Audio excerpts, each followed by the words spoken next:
Okay, and thank you again, Dr. Keeler. Yes, sir. Thank you, my brother. Yes, sir. And we are live. I Right. want to thank everyone for tuning in to a very special edition of Off the Record, the People's Podcast. This afternoon, we have a very serious subject, a special guest, but a very serious subject and a very motivational subject because in the darkness there's still light. So we want to make sure that we first of all extend the greetings of Assalamu alaikum to you, sir. Walaikum salam, brother. Thank you for having me. Yes, sir. Thank you for coming on to give us some powerful information and to let us learn about you, sir. The first question that I have for you is first of all, please extend the greetings to your family. Thank you all again for watching. What what can we do about the pandemic that is going on, dealing with Corona? What can we do from a medical standpoint, sir? Yes, so that's an excellent question. I try to, when people ask me questions about this whole situation, I say that the average person, when they are listening to the news or just gathering information in general, there's a lot of things that are very difficult for people who haven't studied these type of things to really understand. I mean, it's confusing to those of us who have been in the field because we know this is not something normal. This is not a nature-based reality. Mm, So there's so many aspects to it that we're learning as time goes on. It would be very difficult for the average person who isn't in the medical field to really understand this. So, one of the primary things I think is very important is for people to take a break from the mainstream media, which is inundating with you 24 hours a day with this information. And then you come on social media if you try to take a break from that. And there's so much information about yes, sir. coronavirus all day long. So I think one of the things that's important is for us to spend some time putting your focus on something that is more tangible for you to control. So put some time into your spirituality. Go to whatever it is that you say you do to give honor and praise to your God and spend some time doing that. Spend some time learning your scriptures and growing in your scriptures, which Mm, will give you a positive mind state and give you the mental capability of staying positive. Second would be concentrate 1,000% on boosting your immune system, mm, which means that you have to be eating the right type of foods, which means that you have to get outside and get some sunshine and get some air and get some movement with your body and some activity. So just quickly, I think everybody should have some navy beans in your repertoire in your lifestyle because yes, it's sir. such a powerful food. There's nothing I've ever studied that can benefit the body in the same manner that the navy bean can. Mm, mm, Second would be citrus fruits and citrus vegetables. And I shouldn't say citrus vegetable, I should say vitamin C rich vegetables. So citrus fruits are going to be your oranges, your lemons, your grapefruits, a lot of vitamin C, a lot of zinc, a lot of other nutrients that help boost the body in general and boost the immune system. The vegetables would be broccoli, cauliflower, asparagus, okra, eggplant, squash, Brussels sprouts, cabbage. All of those have very good nutrients that boost the immune system, give you nice amounts of vitamin C. If yes, you sir. have access to whole milk, which Brother Joshua and I can put a link if you don't know where to find it because you can't find it in grocery stores. So I'm not talking about going to your local grocery store and buying organic milk. That's still organic poison. So I Mm, will make sure that we put that link for you all to be able to look in your area and find some real milk that will give you the vitamin D that affords you to boost your immune system. And why am I going into all these foods? Because there's so much stuff on social media talking about do vitamin C, do vitamin C, vitamin C. Vitamin C is not the only thing that boosts an immune system. An mm, immune mm, system is mm. boosted by all the different associations that God puts in food. So if you eat citrus fruits or you eat berries, they have vitamin C, but they also have zinc and selenium and manganese and all these things that takes to make an immune system strong. Because let's disabuse ourselves of a thought. There's not a food that kills a virus. There's not an herb that kills viruses. Mm, mm, It's the herb and the food that puts the right nutrients in the body that boosts the cells of the immune system that God gave us. And it's pretty much impenetrable. mm, Personally, I'm not concerned about getting infected with the coronavirus. I'm concerned about how it's affecting my people and those who are not in the same immune status that I am. I'm concerned about them. But personally, getting infected and getting sick with this, I don't really concern myself about it. I eat one meal every other day. And when I eat the foods that I just described. Plenty Mm, fruits, and make sure your fruits have seeds in them. If you're eating seedless fruits, you're eating something that man made and not God made. And so I mm. hope that makes sense. And then lastly, I would say if you're doing the positive thoughts, you're eating the right food, if you're getting exercise, then the next thing that you should do is rest. When we are mentally stressed, one of the things that helps the body after you put the correct nutrition in is rest. And I mean sleep and I mean fasting. So for all of you that are adults, you should be practicing fasting. And if you have children, you should try to make as long a period of time in between them eating as possible. So let your children tell you when they're hungry. Don't feed them on a time frame. That's not the way the body works correctly. And so those would be just the basic statements that I would make, bro. I think if people follow that information, the first thing is you can hear that nothing that I said is economically based. I didn't ask you to come buy something for me to put money in my pocket. Go and do the things that God put on this planet, which is a good diet, and all the other things are free. I didn't say go to a gym. I said go outside. So go to Yes, a sir. park or go to your backyard, Yes, sir. wherever you can practice social distancing so you and your family are not getting around other people and increasing your chances of getting infected. But everything that I suggested are empowering measures that you can do, don't cost any money other than go and buy the food. And then I think that's the way that you can best serve yourself to make it through these times. Great question, brother. Thank you very much, and thank you very much, Dr. Akeli. Sister Zaya says, okay, let me start from the top. Thank you all for watching again. Sister Robin, Ramadan Mubarak. Thank you. My brother Rashad says, positivity is key. Sister Zaya says, Ramadan Mubarak, Ramadan Kareem. Dr. Robert J. Muhammad says, Ramadan Mubarak to you, doctor, and myself as well. Thank you, sir. And Sister Zaya says, absolutely and exactly. My next question for you is, can you be specific on the citrus uh, fruits that we can get from the grocery store? Like, if we don't have like what's a grocery store? If you go to a grocery store and you want to get some citrus fruit, what would you suggest? Yes, sir. Good question. So, firstly, I would suggest that in order to have a good immune system, you have to try to make sure that your diet is detoxified.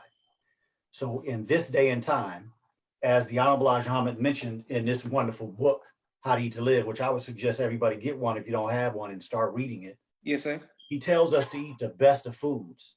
And so in 2020, because we still have our mouth in our enemy's kitchen, that means when you go to a grocery store, you have to buy organic food.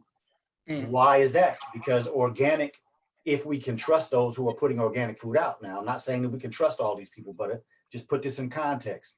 Yes, When sir. it says organic, it's supposed to be pesticide free, herbicide free. Pesticides is what kills weeds. Pesticides is what kills bugs and other insects. Yes, sir. Herbicide free. Herbicide is what kills weeds. GMO free and chemical fertilizer free. And so if you go into your grocery store, your fruit should have a number on the little sticker that's on there and should start with a 9. Mm. 5 numbers, and it should start with a 9. That's how you don't have to try to figure out whether this is organic versus that. You look at the number, and if it starts with a 9 and there are 5 numbers, that's supposed to be organic. So your citrus fruits are going to be primarily your orange, your grapefruit, your lemon, and your lime. Now, why are those beneficial? High amounts of vitamin C, high amounts of zinc, high amounts of a lot of different phytonutrients that help the body boost the immune system and helps fight anything that comes in the body. Mm. Secondly, they are very high in a substance called quinine. And I know a lot of you have been seeing stuff, people talking about this hydroquinine and all this kind of stuff. Well, you can get it from God's source and it's not going to cause you any harm. You can get Mm. it from God's source and it'll be associated just perfectly with that vitamin C and that zinc and all the other things that I mentioned and go in your body and just do wonderful things to boost your immune system. So those will be the main citrus fruits. Now, the other fruits that have vitamin C in them that are very good would be all your berries, your strawberry, your blackberry, your blueberry, your raspberry. whatever you can find in season in your area. If you have kiwi fruit, if you have watermelon, and again, please listen, do not buy fruits without seeds. So don't go to the store and buy a seedless watermelon thinking that you're doing yourself good. You may be doing some good, but you're also doing some bad, and we don't know where that's going to leave you. Let's make sure we're concentrating on doing all the good, and I think that's why that's a beautiful question. Did I answer it? Yes, sir. Absolutely, you did. And I'm going to get on top of that as well to make sure that I'm getting my citrus fruit as well. Yes, sir. Also, how can we discern which information, once we come back from being positive, we're healthy, which information is the truth about the virus and which information is false? Yeah, well, that's a very difficult thing to say, my brother. Like I said, there are so many people out here talking. And, the one thing that I have been honest about since I've been speaking on this situation is that I have studied virology, and I've studied it in depth. I am not a virologist, but as a physician, I had to know virology. What we are seeing is not congruent with anything that I studied. And so my personal opinion is that any person that's out here saying that they're an expert, they're leading on. They're being a little more boastful than they should.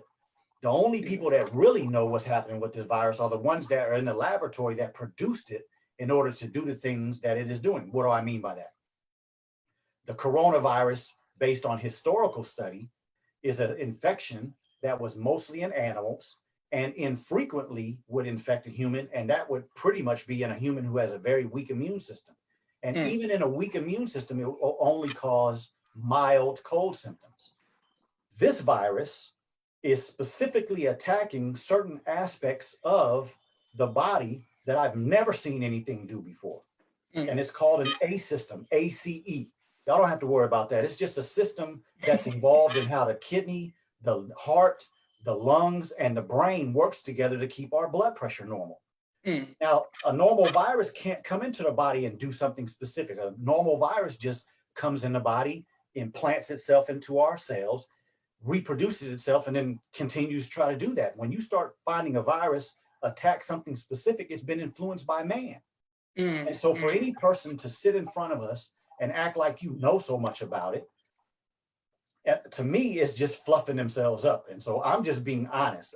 The honest truth is that since Ebola and HIV and Zika and swine flu and bird flu and avian flu and SARS and MERS, none of these infections that I just mentioned are typical to what we study in nature. And so I am convinced 1000% that all of those have been engineered by humans. And in every single situation of all of those that I just mentioned, people that have the strongest immune systems are the ones that usually survive. People with the strongest immune systems may still get sick, but they usually fight it and make it through. And so I'm not here to pose as a coronavirus expert, but what I am is an expert in taking care of Black people. So if you listen to me, I think you may be successful. The only thing I can say, bro, is I think people should check me out. I'm the Ultimate Wellness Group on YouTube, Facebook, and IG. And the information that I've been giving since this whole situation started, I'm having people send me, responses and giving me messages. Some of them don't want to be known in public and some of them don't mind, but they're saying that they've had major improvements in their body just in the last couple of months. So again, this is not patting me on the back. Everything that I say comes out of this Bible. And so that's why I suggested at the beginning, you have to get this book, you have to read this book, you have to start trying to apply this book. And then if there's anything that I can do to help support what the Honorable Elijah Muhammad, the Dr. Honorable Elijah Muhammad, what he gave us, I may be able to help you apply some things, maybe help you understand some things with my videos and some of my presentations. But we have to do something different. In general, I always talk about Black people being able to look at our families and understand, if you're another race or another ethnicity, this is not against you. It's just Black people are the least in this country when it comes to healthcare.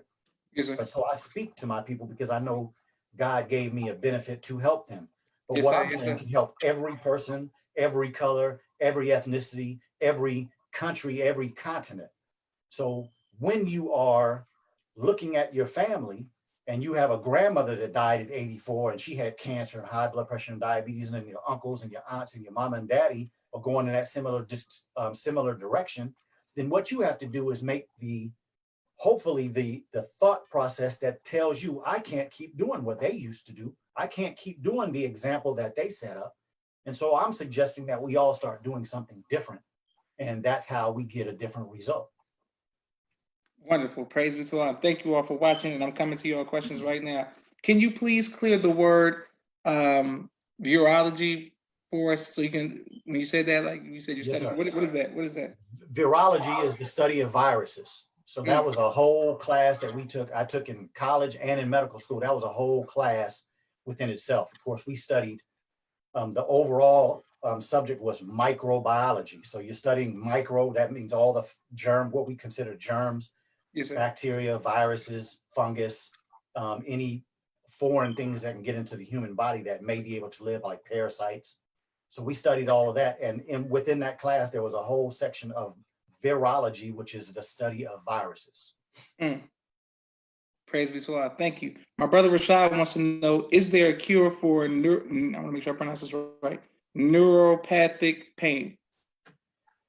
I believe there is. Like I said, this man right here, let me just tell a quick story and I'll answer the question. When I first finished medical school, I thought that the information that I had gained over those years and spent so many late nights and so many early mornings studying, I felt like the information that I had was the best on the planet.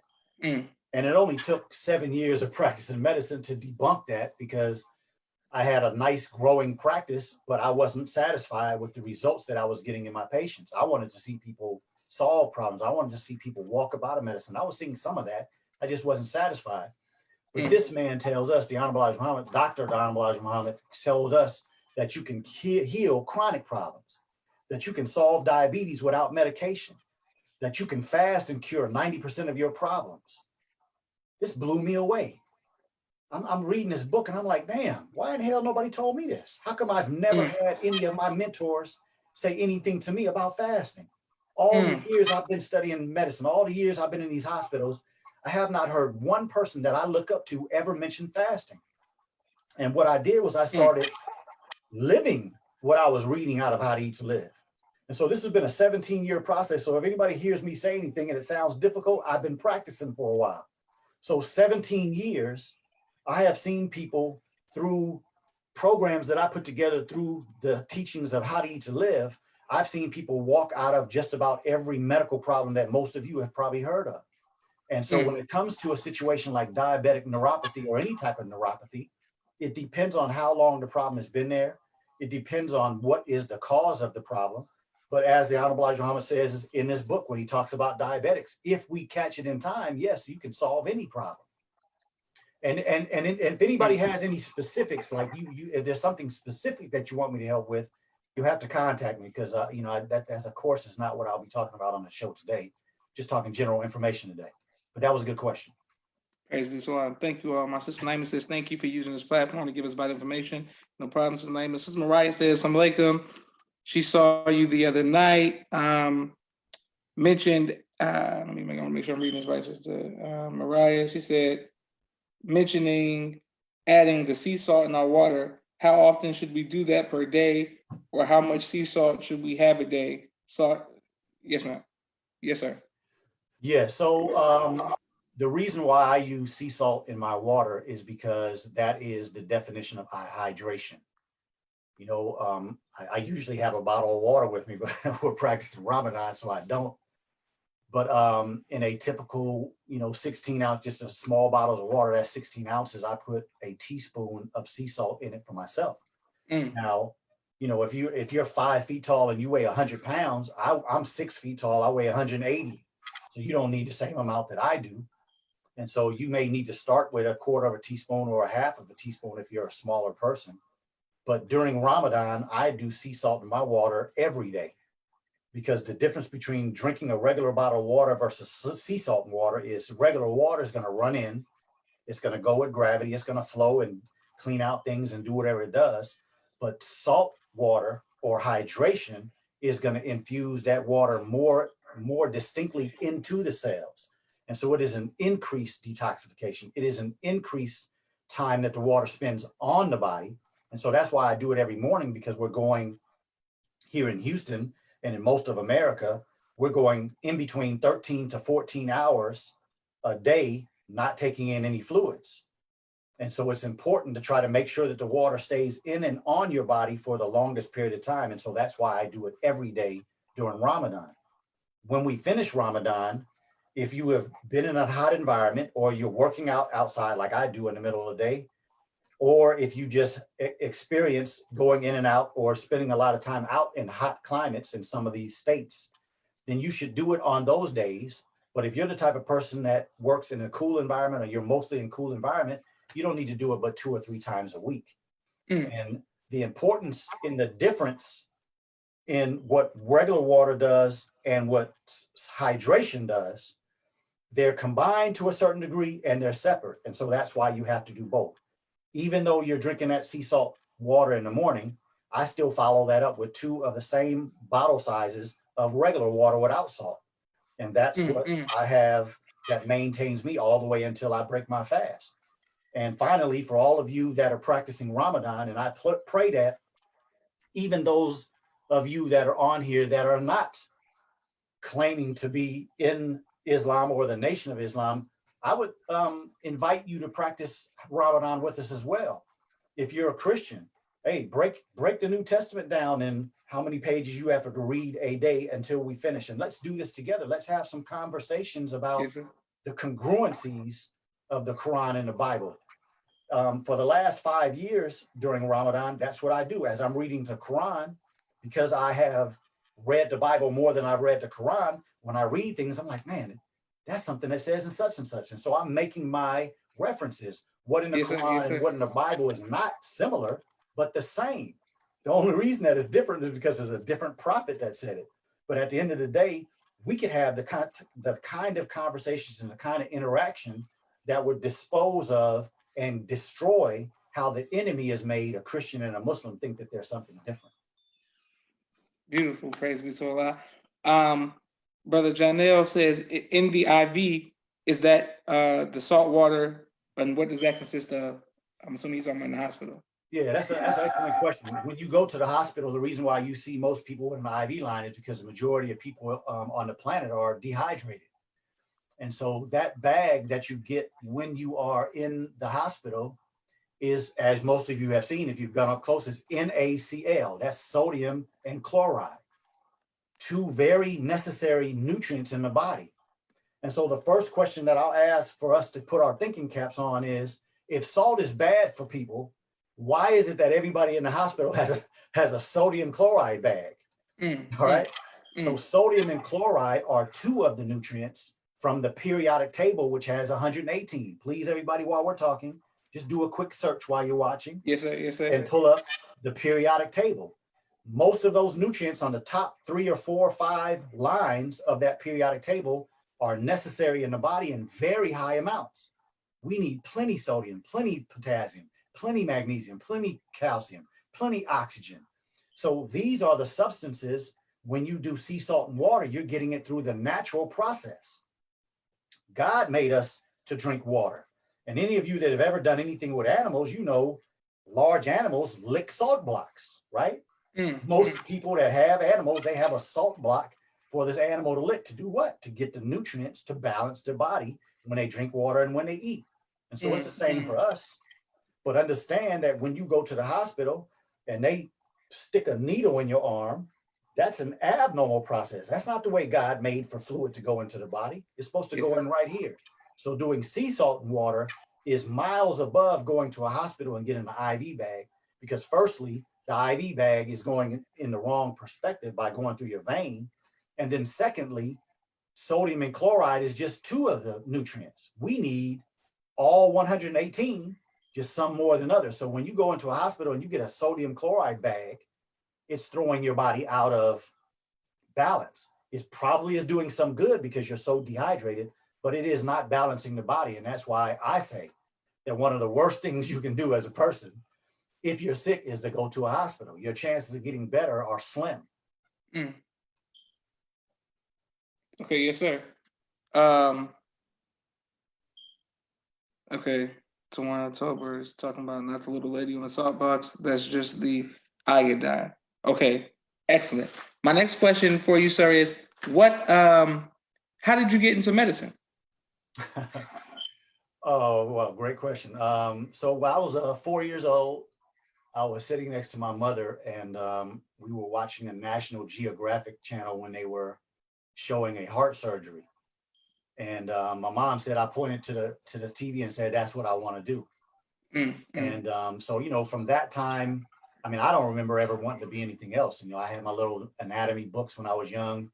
My mom said I used to walk around and tell my family members, you need to stop drinking, you need to stop smoking, and yada yada yada. So that was the beginning of it. And then, of course, going through school and doing all the preparation for it.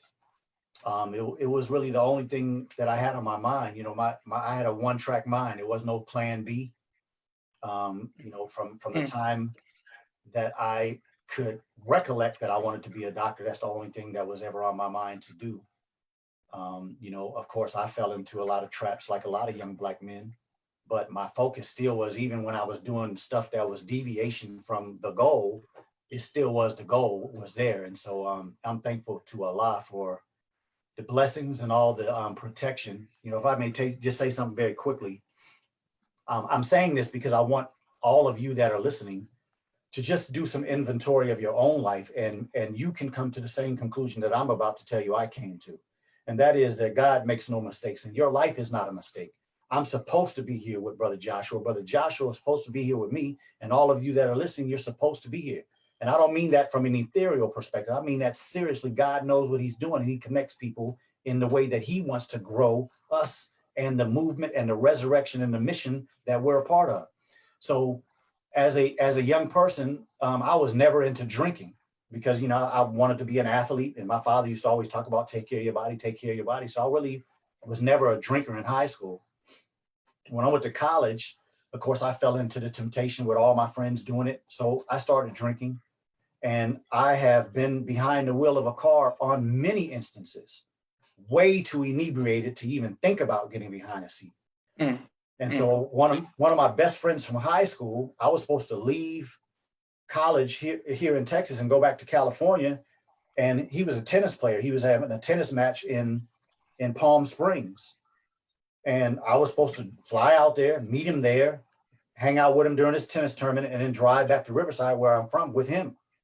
On his way back to Riverside, he was drinking and driving, which I had done with him before, ran into a tree, killed himself. I have a friend right now who I went to college with who had a major accident drinking and driving. His left arm is paralyzed. He wakes up every day, never wears short sleeve shirts, wakes up every day and puts his hand in his left pocket. And that's the way he walks around and does everything all day, with his hand, paralyzed hand in his pocket. His right foot was severed off of his leg, Mm. and they reattached it so he limps. But when they found him that night in that accident, he had been ejected from the car and he was hanging from a tree by his foot. And the only thing that was keeping him from falling out of the tree and his foot still up in there was the skin and the tissue on the side of his leg. Mm, I have mm, another friend in Chicago. Now, I'm saying these are people that, I mean, near and dear friends to me. I have a yes, friend sir. in Chicago who is paralyzed from the neck down in a car accident. He was the passenger. The driver was drunk, fell asleep. They went up a hill and rolled down the hill. I was supposed to be in that car with them. Mm, We were in Nashville. I was in medical school. We were supposed to go to Kentucky to a wedding and then come back. Last minute, I had a project that came up that I just couldn't do it. I had to stay and finish my project, so I didn't go. But I was supposed to be in that car. And so I'm saying that because I'm so thankful that Allah blessed me. yes, sir. Yes, More, sir. more that Allah blessed me than it was anything that Brother Akeli did to become a doctor. But he allowed me to make it through all of the bad decisions. He allowed to make it through all of the difficult reality that comes with trying to be a doctor. But the fact that I'm right here in front of you all, based just on those three examples that I gave you, it's not a mistake. So that's why I would have to say, more than anything I ever did, God blessed me to be a physician. And so I got to go all out to do my best I can to help my people and people in general, because this is a gift. And I didn't have anything to do with it. Right. So wonderful, and thank you all for thank you for your transparency, and thank you all for continuing to watch the People's Podcast. How did you break out of drinking? How did I what? Break out of drinking. Like, how'd you stop drinking? Honestly, it was the Nation of Islam. It was my interest in the Nation of Islam. By the time, well, I'll say this, that higher education in America doesn't increase civility. Mm. I graduated from medical school still drinking 40 ounces and smoking weed and acting crazy, fighting all kind of stuff, right? Yes, sir. But in reality, as a physician, if a person walks into my office and they're an alcoholic, how can I, as an alcoholic doctor, really help them? If I have a drug addict that walks in my office and I'm addicted to drugs or I'm using drugs, how can I really help them? And so this was what was, like I said, it was just a few years of practicing medicine. And I was at the point where I was like, man, this ain't it for me. It was because of those type of things. I felt like a hypocrite drinking, cheating on my wife and smoking weed and all the other silly stuff that I was doing. But yet people were trusting me with their lives. I knew there was something wrong with what I was doing. And I couldn't blame anybody else. But it was Minister Louis Farrakhan.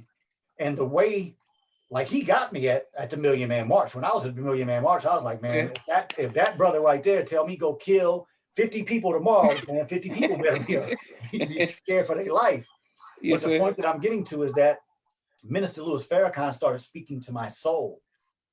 And then here in Houston, Brother Isaiah Muhammad came by my office one day.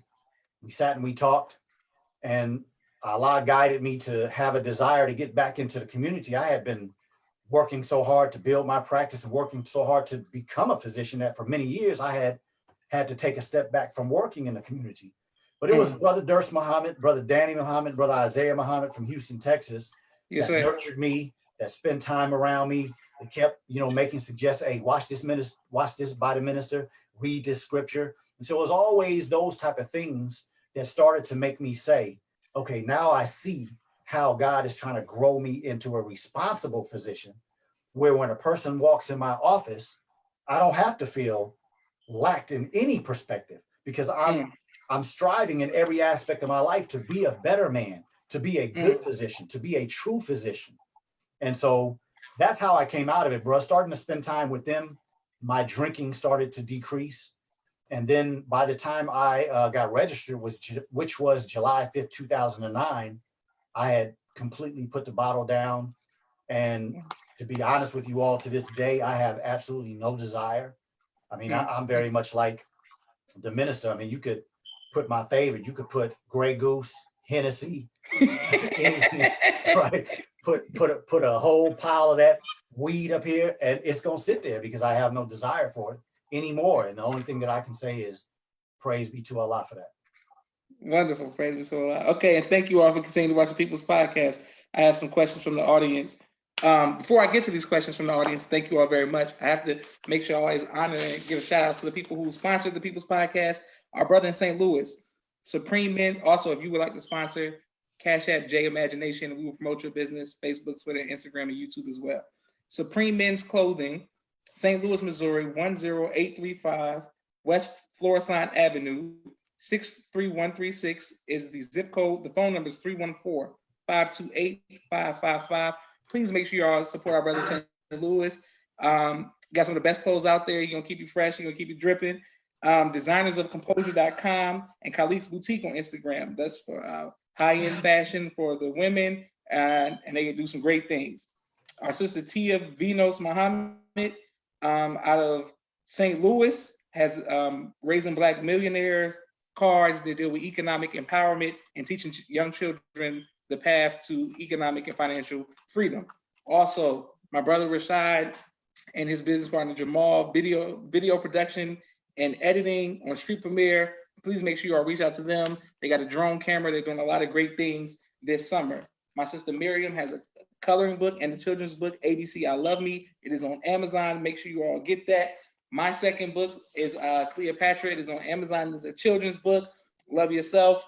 Amazon, thank you all for the support. Last but not least, my father's book, A Soldier in the Movement of Christ, AbdulSharifMuhammad.com. Thank you all for supporting. And please like, subscribe, and share on YouTube so we can keep the People's Podcast going. My next question for you, sir, is from the audience. It is from Sister Tawana Tobert Muhammad. She says, Okay, wait, no, that's not what's from. It's from Sasha Smidget. ASA, sorry, just joining. Is there a certain type of salt that is recommended? Is Celtic salt better? Should we only use salt with iodine? Okay. First of all, Tawana Tower Muhammad, that's my wife. Okay, Appreciate I was you, next okay? to Tawana. Secondly, bro, I'd like to first of all thank you for having such a wonderful platform and the work that you do. You know, I spent a little time with your father out in Los Angeles when we were doing that training in Dianetics. Your father didn't say a whole lot, but he certainly was always a good example, and I really appreciate him and you for what you do. I know the fact that you spent so much time with him, bro. I know some of that infused into you. So thank you very much, and I'll be supporting you soon for your podcast because I got a book coming out too, right? So hey, okay. Yes, sir. So my answer to that question would be, I suggest Celtic sea salt, and that's the blue bag with the little man on the front, you know, pushing the salt around. I don't receive any money from that company at all. It's just the research that I've done. That company seems to have a higher nutrient number than the other companies. Now, first of all, what I will say is a lot of the difference between the sea salt that's coming from different parts of the world is only the soil color. For instance, a lot of you get Himalayan sea salt because in that part of the world, the soil is pink. If you get your salt from Hawaii, it's probably going to be pink because a lot of their soil is pink. If you get your salt from Fiji Islands, it's going to be darker. It's going to be blackish because Fiji Islands are mostly volcanic ash. You get it from France and Italy, a lot of times it's going to be grayish because that's the color of their soil where they get it. So the color is just based on that. The nutrient value is what you really want to do. And so in my research, Celtic sea salt has the highest level of nutrients. Again, we're talking about that periodic table that you all can look up on those computers you carry around. Yes, sir. And just pull up periodic table of nutrients or elements, either way, and it'll show you the whole table of 118. And so my understanding is that Celtic sea salt averages between 96 to 112 of the nutrients that consist of 118 nutrients. Now, some of the other ones are range from like high 80s into the hundreds. So they're all good. I'm not knocking any one in particular. I just would prefer to use the one that I've studied as the best and understand that when you are using salt for your water, you also need to use that type of salt when you're cooking your food. And that's another way to introduce it into your body because that's the key. The Honorable Elijah Muhammad says that everything in the earth is in the human body, and the body is made up of everything that's in the earth. So you don't need a lot of gold.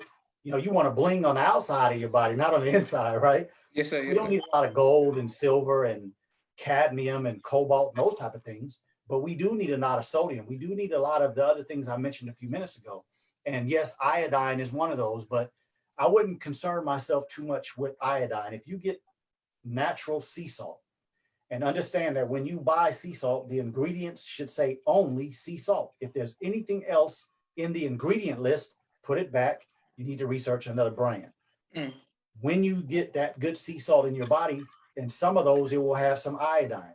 But you also can get iodine in some of those foods that I mentioned, like cabbage and Brussels sprouts and asparagus. So again, when I talk about eating correctly, the foods that I mentioned that the Honorable Elijah Muhammad said, you don't need to concern yourself with taking this or that supplement and going to buy these vitamins from the store. No, why? I'm in front of you as a man who's been practicing how to eat to live, as I said, for 17 years, and I haven't taken a vitamin since 2003. I haven't taken herbs since 2003. Why? Because I know I'm getting it in the food. And so let me disabuse one other thought process. A lot of people say, oh, you got to take supplements because the nutrients are not in the food. Well, how the hell are you getting them in the vitamin and the herbs that you're taking? So you can't play games with a scientist. The same way the nutrients can wind up in an herb, the same way the nutrients can wind up in this food supplement product that you're putting out there is the same way you can get it in the food. The problem is that we have a misconception of how this body works. Mm. We think indulgence and overindulgence is the key. And the Honorable Elijah Muhammad in this book, another reason to get it, he tells us that if we eat one meal a week, we can live to 1,000 years. Mm. He says the least you can eat, the longer you live. The least you eat, the better your immune system. So we've been lied to. The system of medicine in this country has lied to us. The more you eat is not the best. So trust that what is in the foods that God put on this planet Earth for you will serve you well. And we can live a lot longer by decreasing how much we do and not increasing how much we do.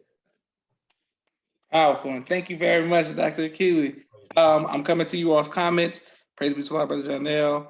Welcome Salams to Teresa Pearl. Beautiful bear witness of Brother Janelle's sister.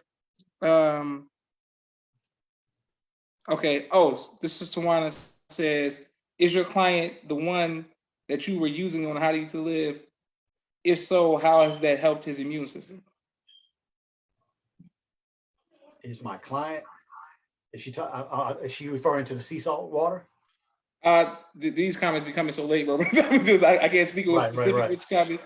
Okay, we'll go to Sister Shantana Muhammad. Assalamu alaikum Ramadan Mubarak. Praise be to Allah. She's just saying that. Brother Craig Conwell says, Assalamu alaikum, Brother Craig. Can you touch on how Dr. Charles Liebert, the Harvard PhD scientist, biologist, and chemist, who is world-renowned expert in viral nanoscale devices, may have something to do with weaponizing the corona in China and corona inside of ourselves? First of all, I understand what he's asking, and I do. I have done some research, but for me to comment on that, it would just be speculation. So I'd rather not. Okay, yes, sir. My sister Miriam says, "Peace, family, peace, Mimi. Thank you for joining." Sister Sasha Smidges says, "Beautiful to her answer, and thank you so much." My next question is, Dr. Akeli, why did you join the fraternity that you joined? Good question. Well, to be honest with you, when I first got to college, coming from California, there aren't any Black schools in California or anywhere near California. Mm. So the whole Black experience, of course, I always grew up and always spent a lot of time around Black people, but the Black college experience I had never been exposed to.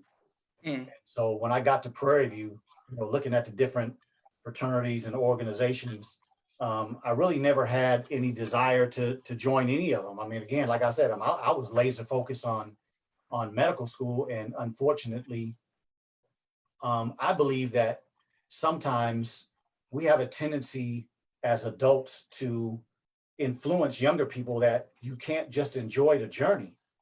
And so, that was part of my thing. I was laser focused on becoming a doctor, but I was like, hell with this. I'm gonna enjoy some of this that's going on. Yes, sir. You know what I'm saying? So after I started just, intermingling, kind of watching things, Kappa Alpha Psi was the one that attracted me. But then once I got the news that you had to get your behind whooped and all that kind of stuff, I definitely was not down with it, because I wasn't with nobody putting their hands on this. Yes, sir. But when I first got to Prairie View, there were some difficulties going on and just a lot of the fraternities. And I just happened to be asked, by a brother. Of course, I had a close friend that was in it, so of course it was attracting me, but I just didn't want to get beat down. I wasn't interested in that. But a brother came and he asked me, he said, we want you. There are certain of us that have kind of watched you and we've kind of, witnessed the things. And they asked me to come and be part of this line. That was spring 87. Mm. And I kind of felt honored that he asked me that. And I did it because, to be honest, I think a lot of times, in situations like that, some people are very abusive. And, that was the thing. I just wasn't with. I never really have ever been a person that you put your hands on me, I'm not going to come back with equal or greater rebuttal. Yes, sir. And so, that was really just something that really just kept me away. It was like, man, I really can't see people putting their hands on me and making me do all this crazy, weird stuff. And, I'm just not down with it. But it was that question, man. He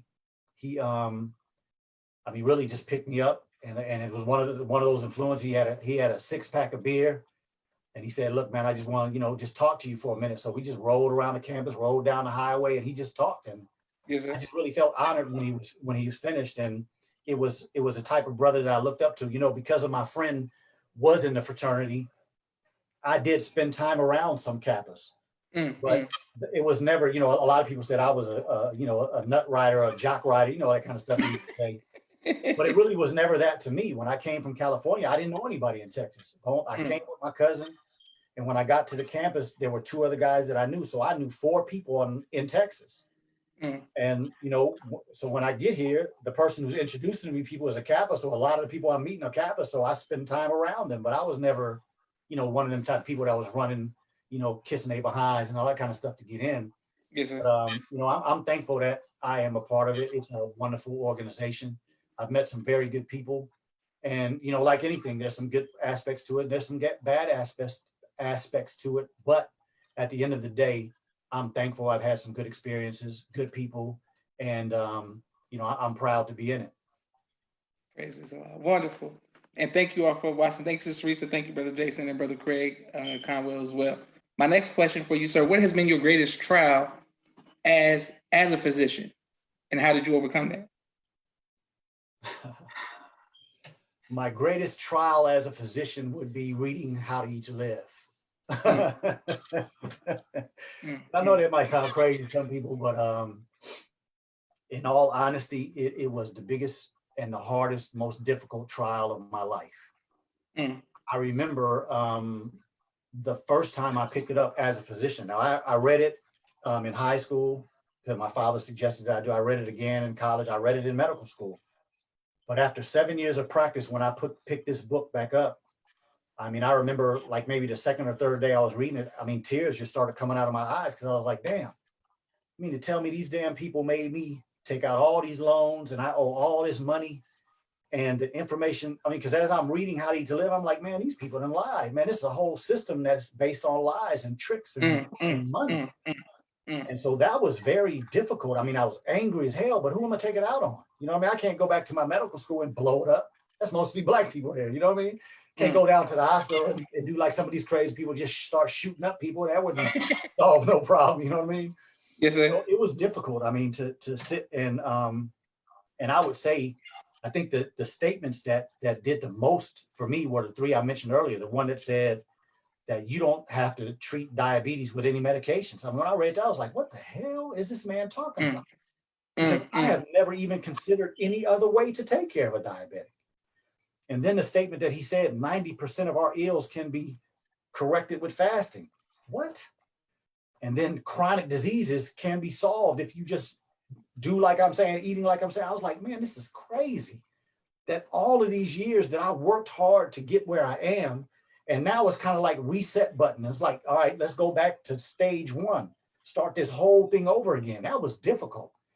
And, you know, it was the beginning of a lot of trials, but I would say that was probably the most difficult to come to the conclusion um, that Dr. Sabi, Dr. Layla O. Africa, Dr. Ali Muhammad, Dr. Afua, and other people were saying is that this system is a lie. This system is not the truth. mm, And of mm, course, when I first came out of school, I was like, these niggas right here is some damn quacks. But then at that point in my life, I appreciated them for being strong enough to stand up against a system that mm, really was a lie. And I'm mm, not here to say that there isn't any value in the medical system. There is some value.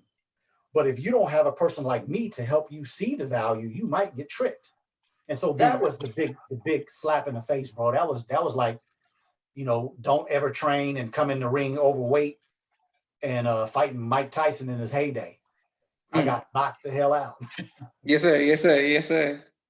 Okay, beautiful. Sister I don't know if your brother, Sister Shantana Muhammad says, I bear witness to that. Hold on, I saw another comment. I'm coming back to the comment. Somebody was talking about the HBCU, Charles Drew in California. I saw that comment as well. What has been your greatest joy as a physician, Dr. Akeli? Ooh, what I've experienced over the last 17 years and watching people with so-called incurable, watching people that have gotten, you know, basically a death sentence from a physician's mouth. Mm, And if I may explain that so you all understand what I'm saying, when you're sitting across from a person, which I have had to do, and tell them you have HIV, when I'm sitting across a person and I tell a person, look, the test came back, you have cancer, or, you know, some people will come to me like I've told a story before about this little black lady that was a patient of mine since I first started practicing medicine. I always would tell her, you know, you need to stop smoking. You need to stop smoking. And then the day after I was her physician for about 8 or 9 years, she had a little lump right here on her throat. It was very small, probably about the size of a pea. And when I touched it, she asked me what I thought it was. And I said, well, you know, I'm not the type of person that's going to lie to you. The way it feels, the way it's stuck to something, it's not movable. That's probably cancer. And so for all of those years that she smoked, she got to the end of her life. And of course, her answer to me all those years was like, look here, little doctor, I've been smoking longer than you've been alive. So I'm not going to stop today just because you say so. And when it came to the end, when she couldn't swallow, when she couldn't even drink water, she died a horrific death. She said, I wish I had never touched a cigarette in my life.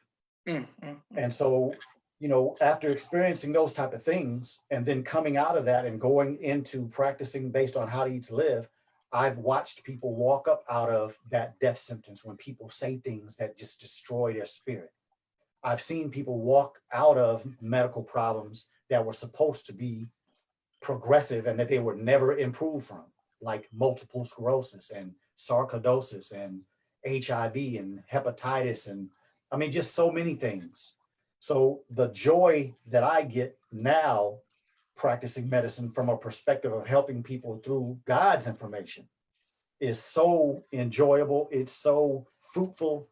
It is unmatchable. I mean, you know, because there's no amount of money that can compare with the joy that I get when I watch somebody say they've never felt better, or when I work with an adult and they start talking about the fact that they feel like they did when they were in their 20s and now they're 60 or 70. That's just the type of experience, bro, that will number one always bring me joy, but secondly, always make me know that my responsibility, the reason why God kept me through all of the stupidity that I was involved in as a young man, he brought me here to be an example and a conduit, because there's some young people either listening to this or some young people that I'm interacting with that's going to take it to another level, and they'll be standing on my shoulders like I stand on Dr. Alim's shoulders. And so there's a responsibility that comes with this, but the joy is unmatchable. I haven't gotten any joy like this other than, you know, with my beautiful wife, my children, Million Man March, things like that, graduating from medical school. Those were all enjoyable experiences, but this is right up there or with those and maybe even better at times.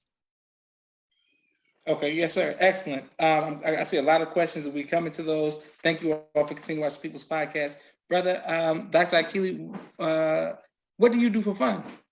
A whole lot of stuff. But one of my favorite things to do is anything that deals with the youth. I love spending time with young people. You know, when I come on a podcast like yours, bro, I got to try to hold myself back because I'll start talking like I'm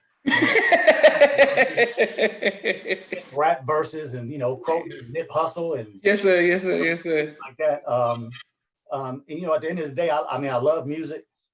I'm a rap connoisseur. You know, okay. So many rappers out these days. It's hard to keep up, but yes, sir. Keep my ear to the street in different aspects of the country because I just love music. I love spending time with my wife. We like, you know, watching movies. We like doing, you know, stuff outdoors. Of course, I love traveling to other countries, interacting with indigenous people and learning about other cultures because, you know, of course, every time I go to another country, I'm asking, hey, how do you treat that? And how do you grow that? And what do you all use for the things that are endemic to this?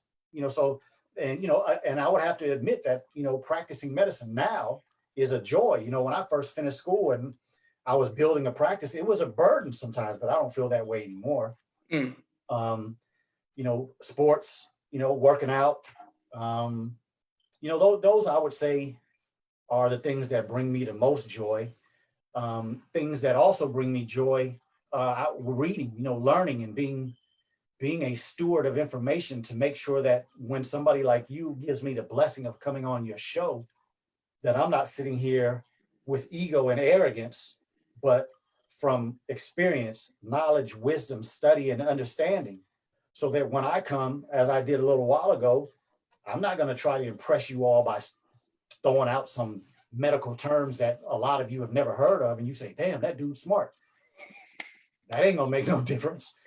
You know what I'm saying? So, I like to study things. I like to delve into what people are posing to the public. And, if I'm honest, I love doing it because I like promoting this and knocking everything down that can't stand next to it. So, that's the lens through which I look. So I enjoy going and reading other people's information. Not that I'm into having a battle with somebody else, but I want to battle in my mind and say, okay, I see holes in this person's theory. I see holes in this person's reality. I see holes in what this person is presenting to people. I see a ulterior motive in what this person is promoting to the public. They're trying to sell you something. So for me, it's a joy to be able to do that, because then I can come back to my people and say, hey, look, watch out for this dude. Hey, if you wind up later on down this line and you run into a brick wall or you fall off a cliff, I'm warning you as possible. And so that brings me joy to be in a position where people trust my word. And so I live how to eat to live. I don't just talk it. I don't come on here to try to impress people. I live how to eat to live. And most people that know me personally, they see the reality. They watch the reality. If I come over your house, I'm probably going to ask you some questions about what you got on that plate or what you have in your refrigerator, or I'm going to say I'm fasting. So now that I let the cat out the bag, if I come over your house and I say I'm fasting, it could be true, but it could be that I've seen some things that make me not want to eat. I'm not going to lie. My own family members, I go to their homes. When we go to visit some of our family members, my wife and I will go to the grocery store. Why? Because I don't eat what's in your refrigerator. I don't eat what's in your cupboard. Now, on days that I'm messing up or I'm falling into temptation, I'm not trying to say I'm perfect, but in general, I don't eat like most people. And so when I go to their homes, I'm probably not going to eat. And it's not out of arrogance. It's out of wanting to be responsible to prove to the world that the Honorable Elijah Muhammad and what he wrote in How to Eat to Live is inconquerable, indefeatable, and there's nothing that can even come close to it. So that's my mission in life. Okay, beautiful. And thank you once again for your transparency, your great information, and thank you all for your questions. You have a lot of questions that will just get us going somewhere else. How can people contact you so they can ask you the specific questions because they got a lot of questions right here. So how can they contact you? Is it through email, messenger? Please do not message me on Messenger, because I'll never get to it because I don't mess with Messenger. Please come to the Ultimate Wellness Group on YouTube, Facebook, or IG. And, I also have a telephone number, 832-429-4576. Again, that's 832-429-4576. You can reach out to me through any of those. I have plenty videos on Facebook, plenty videos on YouTube. I do a weekly thought provoked video on IG. So you all, check some of those videos out. You may get answers to your questions on those subjects that you have. But if not, reach out to me. I answer questions. Please be patient with me, because during these last couple of months, I've gotten more questions than probably I have in a long time. But, just bear with me. I may remember a video that I did will answer your question. So I may send you that, or I may just take the time to answer you. It depends on what the length of the answer may be. But, reach out and let's continue to work. And as I said, any of you that may not be practicing Ramadan, why don't you consider practicing it with us? And if you have any, questions about how, I did a video with Brother Brandon a couple of days ago on fasting and cooking for Ramadan. So check it out. We talked about a lot of things that may help give you some ammunition to be able to practice it if you've never done it before. And even those of you who have practiced, there may be some information that may help you do it even more efficiently. But, check it out. And like I said, if you're the type of person that is a Christian and you like reading your Bible and you're not interested in reading the Quran, well, read your Bible while I'm reading the Quran, and those of us that are, and let's have some good dialogue. Let's keep the vitriol out. We don't have any desire to put anybody down or talk about what somebody ain't or this. And we don't even have to discuss differences. Let's discuss congruencies. Let's discuss where we see eye to eye. We are headed in a time in this country where Black people have to unify or we will perish. And so we might as well start practicing enjoying each other's company and leaning on the side where we agree instead of always trying to find a place where we disagree. That's the perspective of our enemy. That's not our true nature. Beautiful. Okay. Well, thank you very much, Dr. Akeli. Please, I can't stress this enough to thank your wife and thank your family for their sacrifice. Thank you for being a positive role model in the community and in the nation. That's why I always ask people who are in fraternities, people who graduated. I want to try to help change the narrative of people who joined the nation because they were in prison and read Message to the Black Man, that we have many educated Black men who are doing positive things for the community, positive fathers, husbands. So I thank you for being an example of that. Man, and thank your wife for just being nice to me and my family, you know, when we was growing up and I was here at the salam and things like. She was always nice to us. So I thank you for that. Brother Robin says, all praises to Allah. We have some powerful beings in the nation. Josh is the new Arsenio 2.0. Thank you, Brother Robin. Brother Dr. Akeli, just thank you, man, for doing so much. Thank you for giving me so much information. I have to eat better. I have to do better at that, trying to build my immune system as well. So you spoke to me. You definitely made me feel guilty. A lot, bro. You know, the truth is always in the right season. And I would like to publicly thank my wife also, man. She's been such a benefit to my life. The honest truth is that I don't think the theory, right, of reading How to Eat to Live and putting it in a medical perspective would have been near as applicable if it wasn't for my wife. She has helped me take it to another level. The reason why my book is not already out is because she edited it and she made some really good suggestions, so I have to make those changes. But she also, I always say that she took it from the theoretical to the grocery store, to the kitchen, to the refrigerator, to the oven, to the stovetop, and to the plate. And so Allah bringing her in my life has made me a much better student and applier of How to Eat to Live. And so I'm thankful that you got some information, some news that you can use, my brother. Excellent. Thank you, Brother Sean, for watching, and thank you all for watching. Boom, perfect. That's all the questions. Thank you very much. Please reach out to this brother, this doctor, the Ultimate Wellness Group, and I'm gonna put it on YouTube. Thank you all for listening, and thank you very much, Dr. Akeli. Assalamu alaikum. Yes, sir. Wa alaikum salam, sir.